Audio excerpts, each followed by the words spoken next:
To mark the week, and what a busy one it's been. Royal Mail accused Border Force of failing to prevent counterfeit stamps flooding into Britain from China, resulting in customers being hit with a £5 penalty. I can't remember the last time I used a stamp.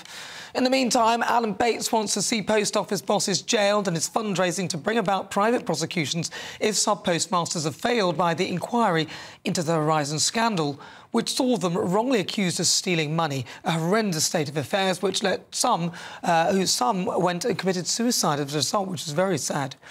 This week also saw Welsh Labour confusing classism with racism by claiming a 4-hour or 4-day working week is racist. How ridiculous. So I wrote a piece about it in the Daily Mail. Turns out that many of the jobs which cannot be done from home or reduced to 4 days a week are more likely jobs done by ethnic minorities. But that's more to do with social class than race. Hardly racist, which is a form of hate. More like some liberal elites trying to hide their privilege by using race as an excuse.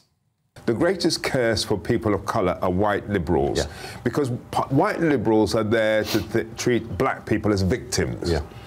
And they make a fortune out of this. You know, they're all saying, well, the problem is this, and our job is to hold their hands and help them through.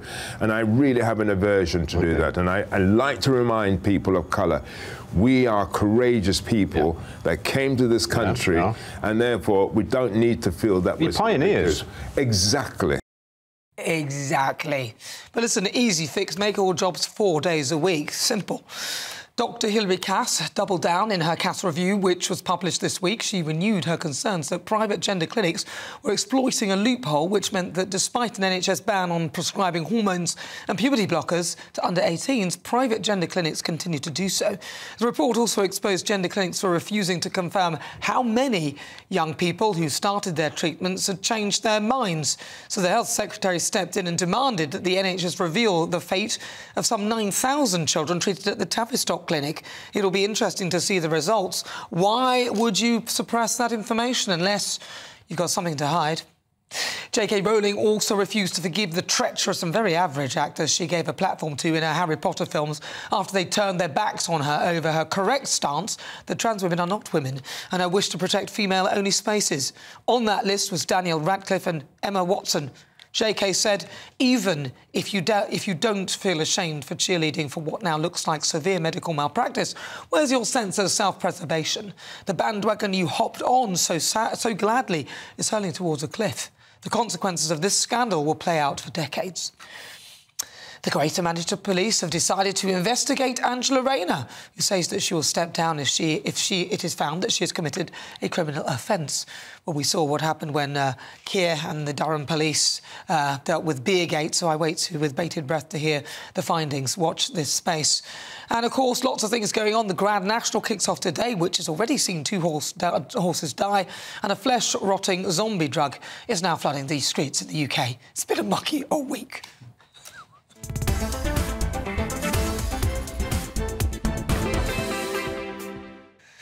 So, joining me to get down and dirty is presenter Darren Grimes. It's been mucky, hasn't it? Oh, it's been grimy. Oh, really grimy. I was going to do it, but I let you, Darren. Why not?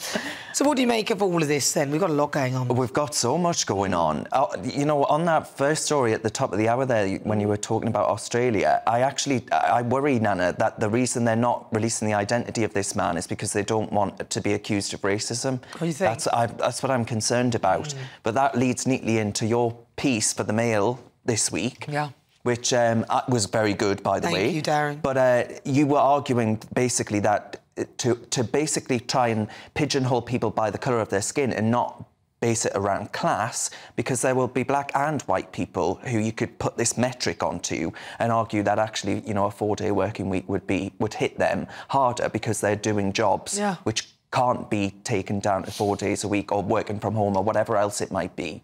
So there are so many ways in which actually you are absolutely bang on, that class is the biggest predictor of disadvantage in this country. Well, you've seen the film Trading Places. Eddie Murphy and what's-his-face. And they swapped places, they had exactly the same circumstance and they ended up in the same position, irrespective of colour. And I think Britain, I'm sure you'd agree with this, I think Britain is a country where if you actually work hard, you can get somewhere in life. And I don't think... It's harder for people who are born working class, but I don't think it's harder for people who are born with a particular skin colour. No. I just don't think that comes into it. No, I don't think it does, unless you want to go along. I love what the black farmer said. He was very good. He was brilliant. So good. That, you know, it is true. I do say to a lot of black people, listen, why are you believing this claptrap that you're disadvantaged? There's literally nothing that I can't do that you can't do. It's more likely things that you won't be allowed in because you're white. Well, it's much like easier, that theatre performance. Well, exactly, yeah, in Soho. It's much easier, though, isn't it, to turn around and say, well, I'm a victim, I can't possibly do X, Y and Z because of my skin colour or because of my immutable characteristics.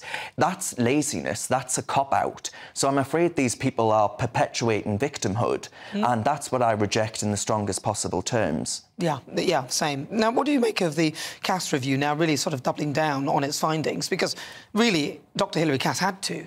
Yeah, absolutely. And I mean, I actually found some of the language in the Cass report to be almost too sympathetic to the other side. I think actually she was trying to be as balanced as she possibly could, so I understand that. But despite that, the report, I think, was utterly damning for those who have pushed on to children a form of experimental medicalisation in which actually, in the name of gender affirmation, we've seen children be moved on to these generally irreversible treatments that are going to impact them for the rest of their lives. So J.K. Rowling, absolutely right to say this is going to go on for decades, where I think there's going to be, like we had with the blood scandal in the NHS, I think there's going to be repercussions that are felt through the NHS for years to come, in which doctors, healthcare professionals, I say healthcare in inverted commas because I think it's ideology actually, Nana, are going to be held to account over the years to come for what they've done to young kids. Well, it'll be interesting to find out what the results are for those who went through the process and then turned away.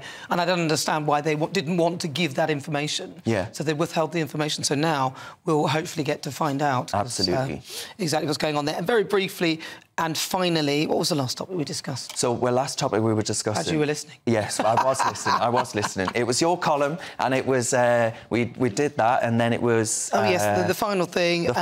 Oh, yes, the flesh-eating... Oh, zombies. Right, yeah, I do worry, actually, that we'll end up like America with the fentanyl crisis, because I think, actually, we're moving in a direction which is almost too liberal and too accepting of drugs. I think all of these people coming out and saying, well, the best thing we need to do is legalise them so they're safer and all the rest of it.